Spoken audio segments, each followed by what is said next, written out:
Hi అండి. ఈరోజు యూకేకి parcel book చేశాము. కస్టమర్ 20 కేజీస్ ఉంటుందని చెప్పారు.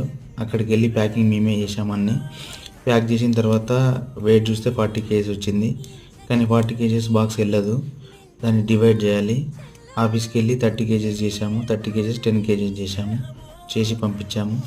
ప్యాకింగ్ మేమే చేసాము. పికిల్స్ ప్యాకింగ్, స్వీట్స్ అన్నీ మేమే చేసాము. ఈ పికప్ తార్నాక నుండి చేసామండి. రేట్ వచ్చేసి 480 రూపీస్ పడుతుంది పర్ కేజీకి. 4 వర్కింగ్ డేస్లో, ఎక్స్ప్రెస్ డేస్లో డెలివరీ అవుతుంది. ఫ్రీ పికప్ చేసాము. ఐటమ్స్ ప్యాకింగ్ కూడా ఫ్రీగానే చేసాము. 2 బాక్సెస్ చేసాము 40 కేజీస్ని. కస్టమర్ చాలా హ్యాపీగా ఫీల్ అయ్యారు. ఎందుకంటే ఇంతకుముందు బుక్ చేసిన వాళ్ళకి మాకి ఒక 2000 డిఫరెన్స్ వచ్చిందని చెప్పేసి, వాళ్ళకంటే మాకు 2000 రూపీస్ తక్కువ పడ్డదని చెప్పేసి హ్యాపీగా ఫీల్ అయ్యారు. ఈ ప్యాకేజ్ వాళ్ళకి రిసీవ్ అయింది. 4 డేస్లో డెలివరీ అయిపోయింది. మోర్ అప్డేట్స్ కోసం మా ఛానల్ని సబ్స్క్రైబ్ చేసుకోండి.